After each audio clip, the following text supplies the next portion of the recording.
Assalamualaikum warahmatullahi wabarakatuh. Selamat pagi anak-anak kelas 7. Saya harap kalian masih tetap semangat dalam pembelajaran. Walau sampai sekarang pembelajarannya masih menggunakan jarak jauh atau pembelajaran jarak jauh. Untuk pertemuan yang kedua ini, nanti saya akan membahas kelanjutan dari pertemuan yang pertama dulu. Karena pertemuan yang pertama dulu itu membahas tentang perumusan dan penetapan Pancasila sebagai dasar negara. Untuk yang ini saya nanti akan menjelaskan tentang semangat pendiri negara dalam merumuskan dan menetapkan Pancasila sebagai dasar negara. Baik, alangkah baiknya sebelum kita memulai pembelajaran, kita membaca suratul Fatihah terlebih dahulu. Semoga dengan kita membaca suratul Fatihah, ilmu yang saya sampaikan bisa kalian serap dan kalian amalkan dengan baik. Alhamdulillah, Al-Fatihah.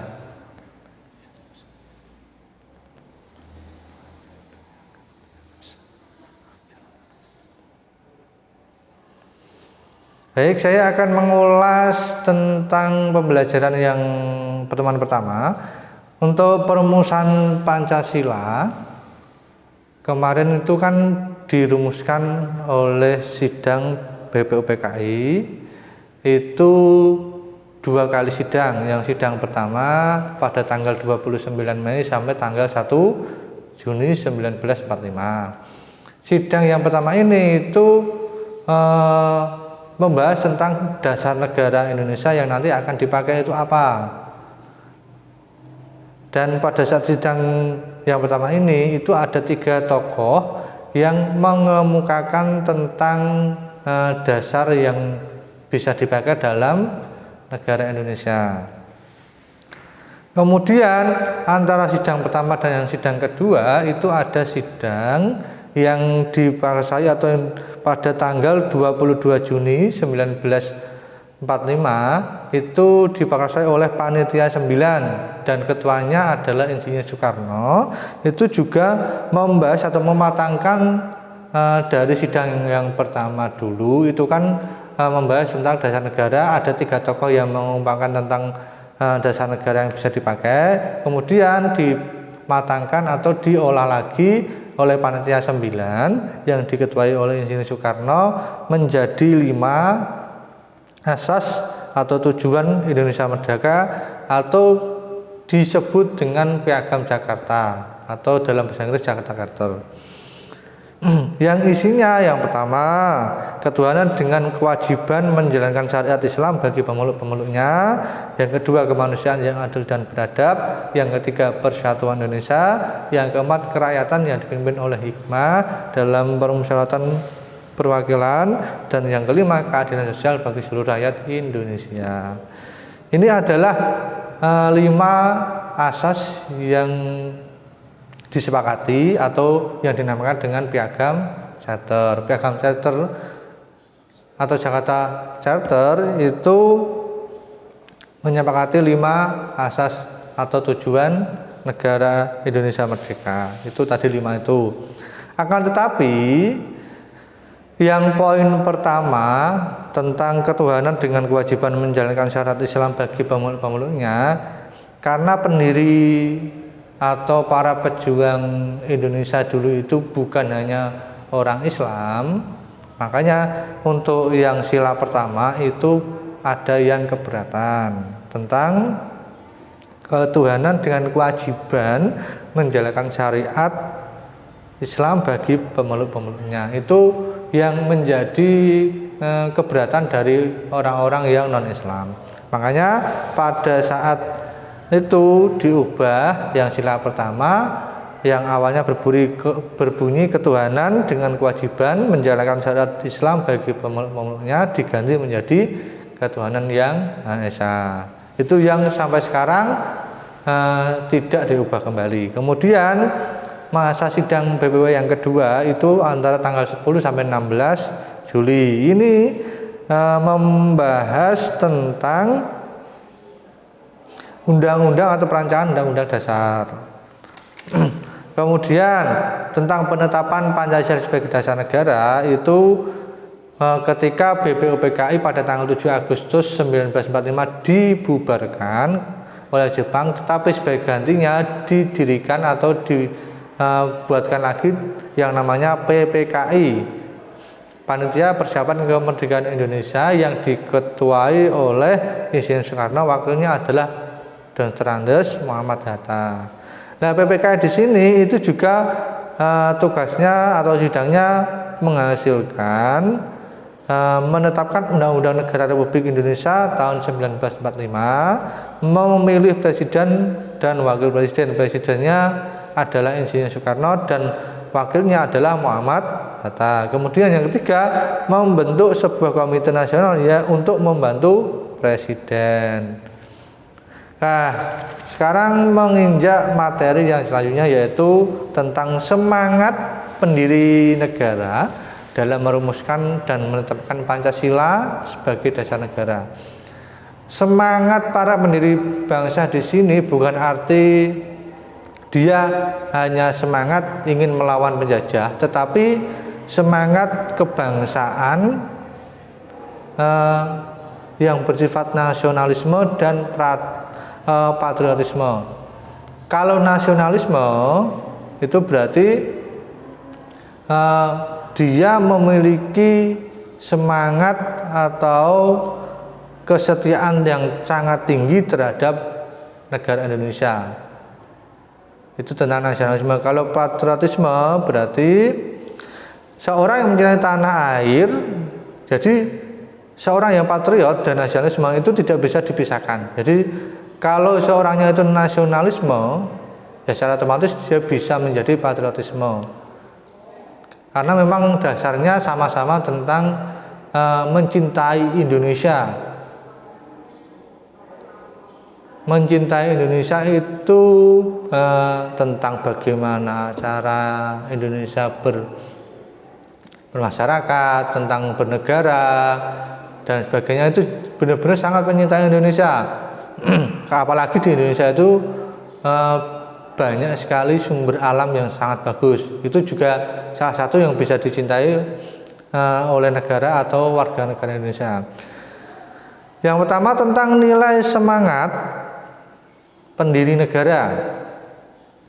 Pancasila adalah semangat yang mendahulukan kepentingan bangsa di atas kepentingan golongan atau pribadi.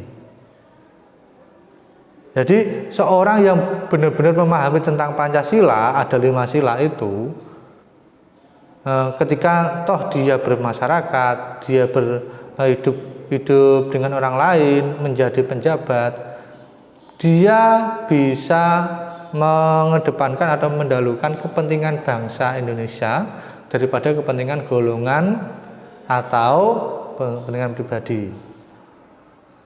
Makanya sangat perlu kali kalian bisa memahami tentang nilai-nilai yang ada di Pancasila itu.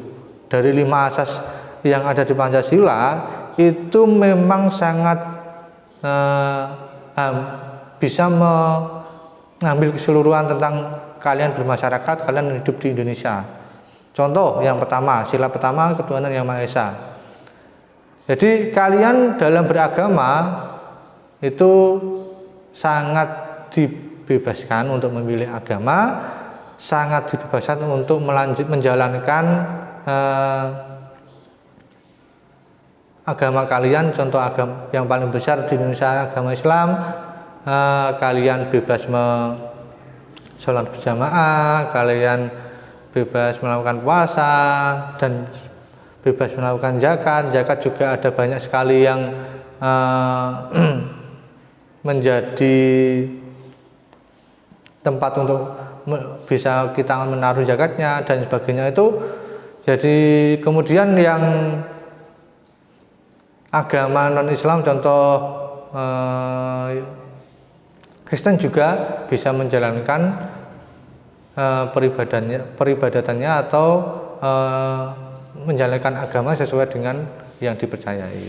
Kemudian tentang keadilan sosial bagi seluruh rakyat Indonesia, sila kelima.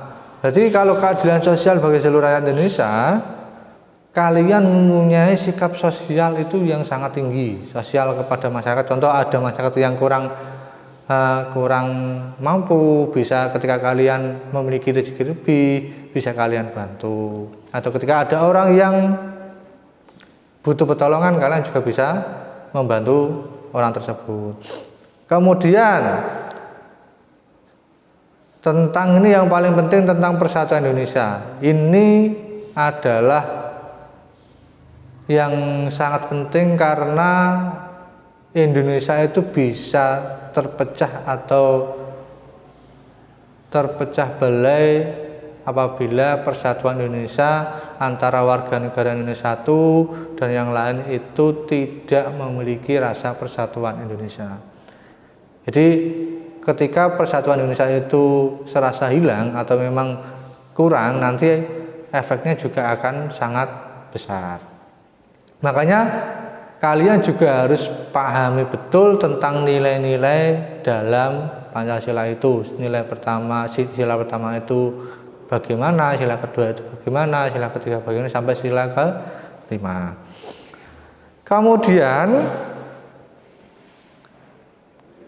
para pendiri bangsa itu memiliki jiwa dan semangat yang sangat tinggi dalam mengusahakan kemerdekaan Indonesia. Di antara lain, para pendiri bangsa itu memiliki sikap pro patria atau primus patrialis yang mencintai tanah air dan mendahulukan kepentingan tanah air atau kepentingan bangsa. Kemudian jiwa solidaritas dan kesetiakawanan dari semua lapisan masyarakat terhadap perjuangan kemerdekaan. Jadi solid antara warga yang caranya warga yang biasa, kemudian yang menjadi pejabat dan sebagainya, itu satu suara solidaritasnya karena ingin merebut kemerdekaan Indonesia atau ingin membuat Indonesia itu merdeka. Kemudian jiwa toleran atau tenggang rasa antar agama, antar suku, antar golongan, dan antar bangsa.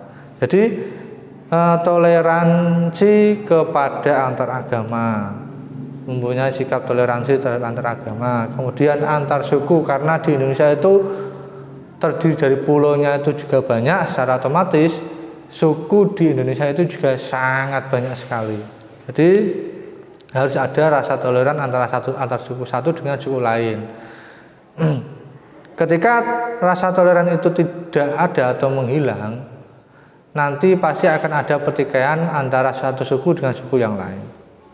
Kemudian jiwa tanpa pamrih dan bertanggung jawab. Dan yang terakhir, jiwa kesatria dan kebesaran jiwa yang tidak mengandung balas dendam. Kemudian yang kedua tentang komitmen para pendiri negara dalam perumusan Pancasila sebagai dasar negara. Sikap komitmen para pendiri bangsa, yang pertama memiliki sikap semangat persatuan, kesatuan, nasionalisme, dan juga patriotisme. Jadi para pendiri bangsa memiliki sikap semangat tentang persatuan yang sangat tinggi. Kemudian adanya rasa memiliki terhadap bangsa Indonesia. Yang ketiga, selalu bersemangat dan berjuang. Jadi semangat dan berjuang ketika para pendiri bangsa ingin membuat Indonesia merdeka juga akan semakin tinggi. Kemudian yang keempat, tentang mendukung dan berupaya secara aktif dalam Indonesia mencapai cita-citanya untuk merdeka, bersatu dan berdaulat, adil dan juga makmur. Kemudian yang B, tentang nilai-nilai sikap dalam perumusan dasar negara. Yang pertama ada ketakwaan terhadap Tuhan Yang Maha Esa. Kemudian yang kedua jiwa dan semangat merdeka. Yang ketiga nasionalisme. Yang keempat patriotisme. Di sini ada yang di LKS ada 1 sampai 16. Itu bisa kalian baca. Kemudian yang ketiga, nilai kebersamaan para pendiri negara dalam perumusan Pancasila sebagai dasar negara. Yang pertama, nilai kebersamaan berarti ketika orang itu mempunyai atau bisa menghargai pendapat orang lain. Kemudian bisa menerima keputusan yang sudah diambil secara bersama. Yang ketiga, melaksanakan hasil keputusan bersama. Jadi menghargai pendapat orang lain ketika ada diskusi, kemudian atau rapat, kemudian menerima keputusan bersama yang sudah dihasilkan dari rapat. Yang ketiga, melaksanakan hasil rapat dari keputusan yang bersama itu. Jadi ketika tidak bisa menghargai pendapat orang lain atau tidak bisa menerima keputusan bersama, berarti nilai kebersamaan terhadap orang itu juga kalian perlu ditingkatkan lagi. Kemudian keempat, meneladani nilai juang dan perumus negara Indonesia. Para pendiri pasti semangat juangnya sangat benar-benar tinggi karena mereka memiliki sikap yang satu, semangat persatuan dan kesatuan yang dimiliki oleh para tokoh pejuang. Jadi semangat persatuannya itu sangat tinggi. Kemudian memperjuangkan hak asasi manusia karena ketika dijajah, hak asasi manusia atau warga negara Indonesia itu direnggut para penjajah. Kemudian mencintai tanah air, dari tentang budaya tanah air, tentang bagaimana itu tanah airnya, alamnya dan sebagainya. Kemudian mendahulukan kepentingan umum daripada kepentingan golongan maupun pribadi. Yang terakhir tentang jiwa kepahlawanan. Jadi para pendiri bangsa pasti memiliki jiwa kepahlawanan yang tinggi. Untuk pertemuan yang kedua tentang semangat pendiri negara dalam merumuskan dan menciptakan Pancasila sudah cukup. Kemudian untuk evaluasi, kalian bisa buka halaman 13 LKS kalian. Bisa kalian kerjakan nomor 11 sampai nomor 20. Jadi halaman 13 dan halaman 14. Halaman 13 dan 14, nomor 11 sampai nomor 20. Untuk pertemuan yang kedua ini saya cukupkan sekian. Saya berpesan kepada kalian tetap semangat dalam pembelajaran walaupun sampai sekarang masih lewat jarak jauh, akan tetapi saya berharap kalian tidak melunturkan semangat kalian untuk tetap belajar. Sekian dari pembelajaran yang kedua ini. Assalamualaikum warahmatullahi wabarakatuh.